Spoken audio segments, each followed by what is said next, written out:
If I had the chance to tell the grown-ups what they should remember during the game was to actually just keep their mouth shut. I mean, I don't mean to be rude or anything, but we're just going to suffer for it.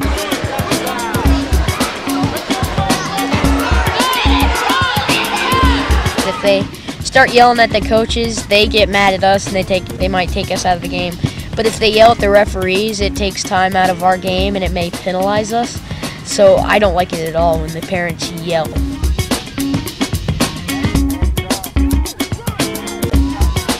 I really don't like when the parents they yell at me while I'm playing, because it gets my mind off the game.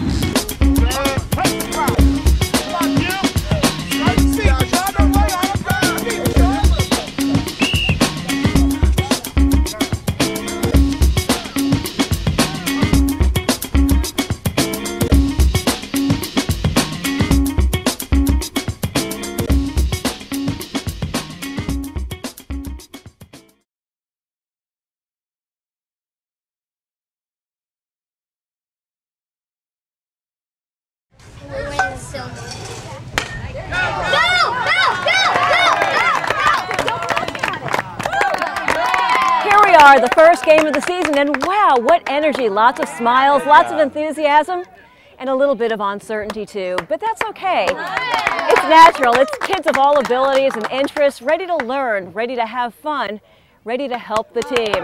Now this happens to be baseball, but no matter what the sport, there is always great excitement and always a lot of anticipation for the season to begin. Plenty of energy out here with parents too, and that's exactly what we like to see, because this is opening day, and just like you, when these parents signed up their sons and their daughters to play this season, they also made a commitment for them to join the team as well. Part of being a great team parent lies in knowing that there are 4 key goals to each and every youth sport program. We want to help your child and every child to learn a little bit about the fundamentals of a sport.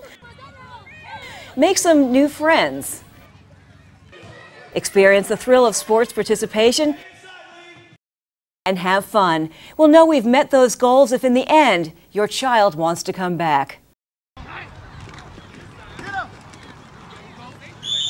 But how do we ensure that the excitement we see out there on the first day is there on the last day and all through the season?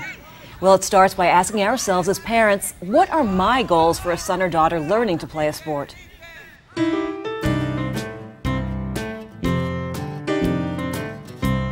I'll bet you can still remember what it was like the first time you stepped up to bat, or dribbled a basketball, or skated on a hockey line, or swam your first relay race.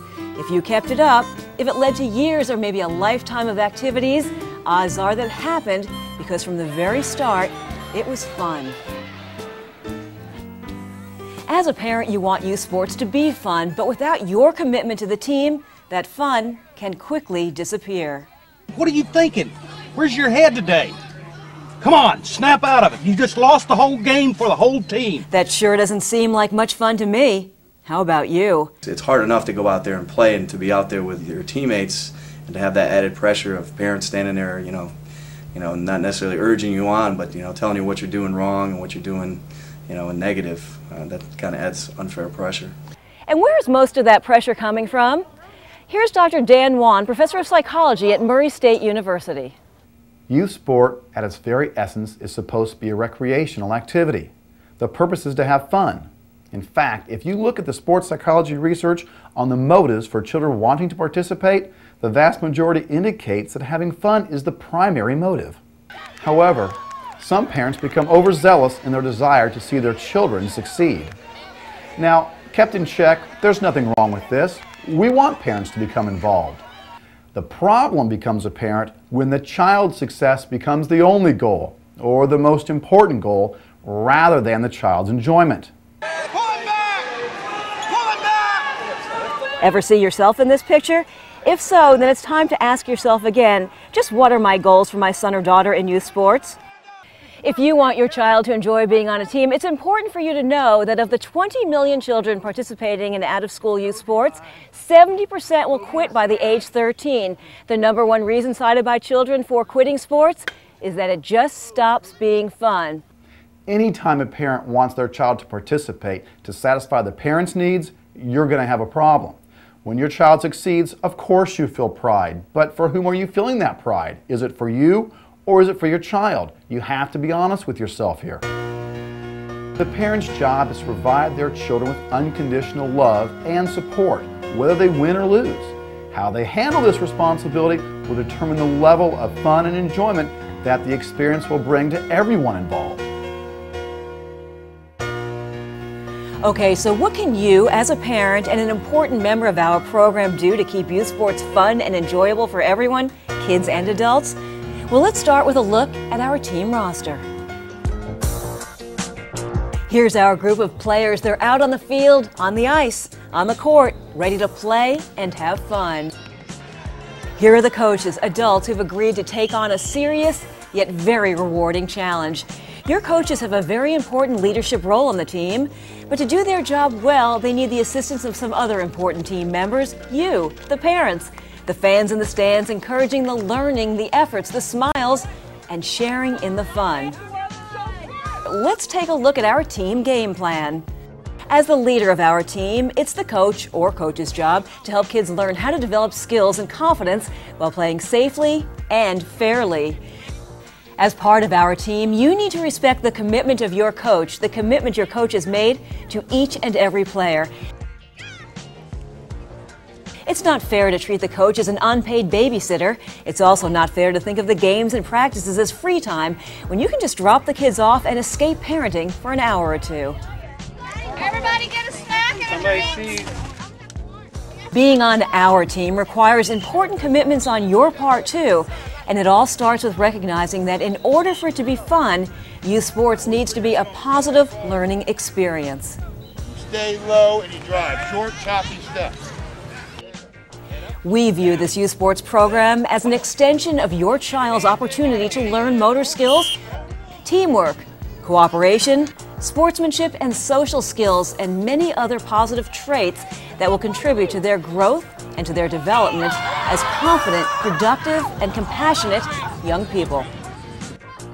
In many ways, wherever your players practice or play their games are a lot like school classrooms. In this case, coaches are the teachers. Your behavior as a parent must be respectful of that classroom.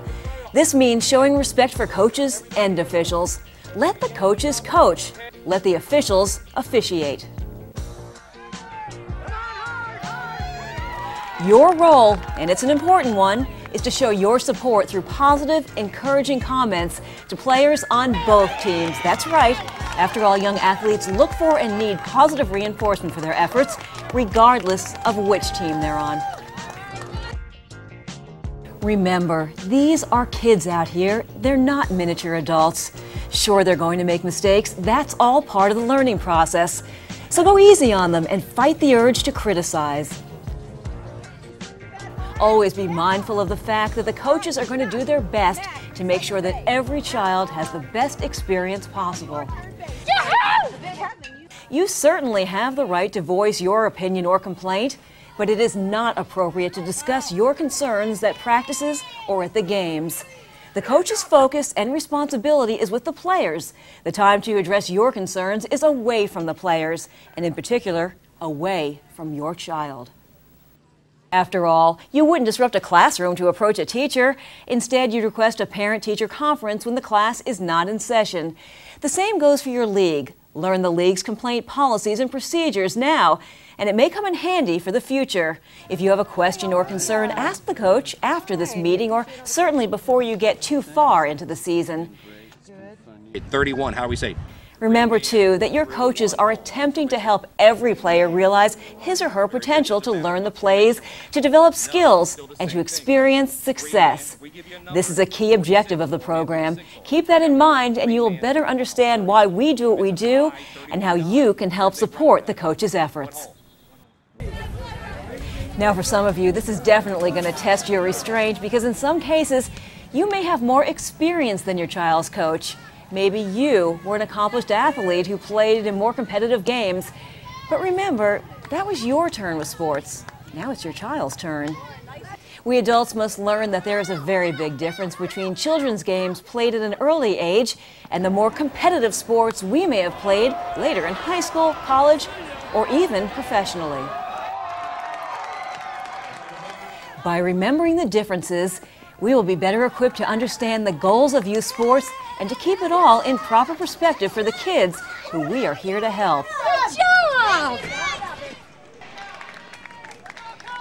Playing time. It's an important thing for everyone, and it would be great if every player could play every minute of every game. But because of the large number of players on most teams, that is just not possible. We encourage our coaches to make every effort to equalize the playing time of each member of the team. Sometimes that may mean playing a less talented player in a close game, but that's all part of learning too. Coaches, players, and parents need to learn together and accept that being a team member, winning and losing, are all part of the sports experience.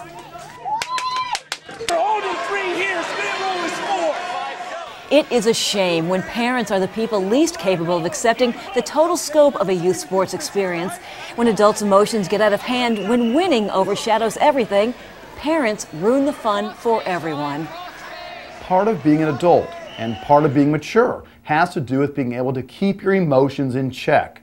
One of the most obvious and telling situations about a person's ability to do that is around youth sports. When an adult loses control or perspective around impressionable children, everyone knows it, and it can be devastatingly embarrassing for the person and their entire family. It's natural for your child to want you there at the practices and at the games. They like for you to see them perform. But if they hear you raising your voice in anger or swearing at an official, a coach, or worse, at them, it can make kids very uncomfortable and affect their performance. Now that we're in agreement on what we don't want, let's talk about some ways you can help everyone by being a model league parent. First, get interested in your child's sport. Learn something about its lore, its history, and its finer points. Feed your child's interest in their sport without getting pushy and without living your sports experience vicariously through your child. Second, be realistic about your child's abilities. At this point, it's important for them to simply be involved. Talk of being a starter on the high school team in a few years, or winning a college athletic scholarship, or paying for your retirement with that fat bonus check they'll sign on a pro contract in another 15 years, has no place in youth sports. Not even as a joke. Remember, kids can take everything to heart, including your expectations. Third, make every effort to get your child to team practice. It's hard enough to teach everything the team needs to know as a group for the upcoming game.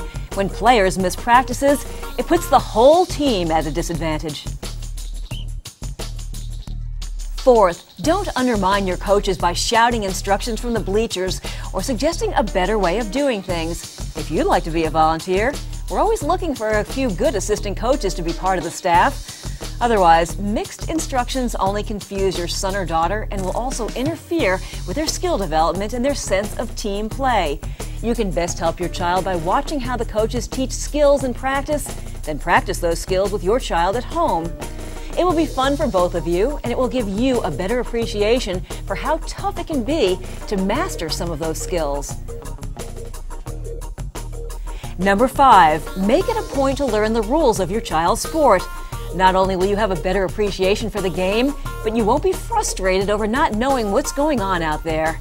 At the same time, learn your team's rules and support your coaches in the enforcement of those rules, even if their enforcement affects your child. 6. If you have a problem with the coach's rules or regulations, don't gripe about them. That can only serve to undermine the team morale. If you do have a problem, talk with the coach again, away from practice, games, and certainly away from the players. If you still have a problem, consult a league official. 7. Make sure you let the coach know if your child won't be able to attend a practice or a game. The coaches care about your child and their team, and they don't want to leave anything to chance. Coaches will always expect a player to be at the practices and at the games unless you inform them otherwise. 8. Pay attention to what your child eats before practices and games. Carbohydrates are easily digested, so we recommend whole wheat breads, pastas, soups, fruits, or yogurt about an hour and a half before the activity, if at all possible. 9. Learn the league policy of transporting children to and from practices and games.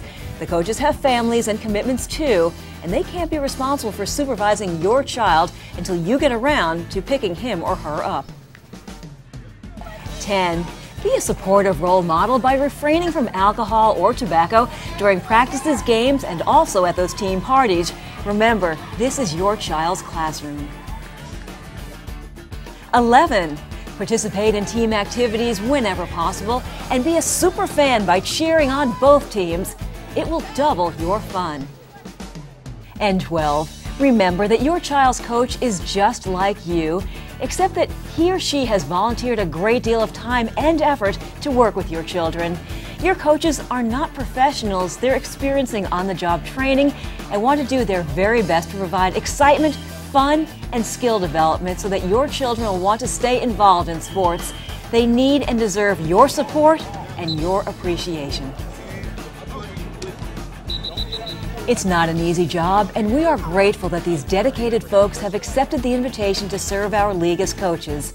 You can show your appreciation and your support by making the commitment to fulfill your individual responsibility to the league, the coaches, and most importantly, to your child.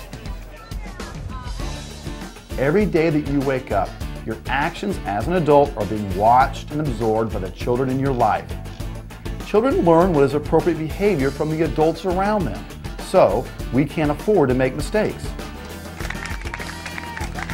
Even at youth sports events, you have a responsibility to the children to be a positive role model and show them the right way. Oh, nice hit, Matt!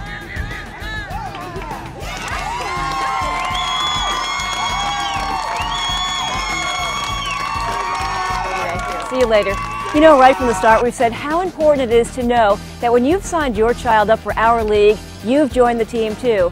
And if we adults work together in a spirit of cooperation and we're all doing our own individual part toward making youth sports a fun, safe, and meaningful experience for our kids, no matter what the season record ends up being, we can't lose.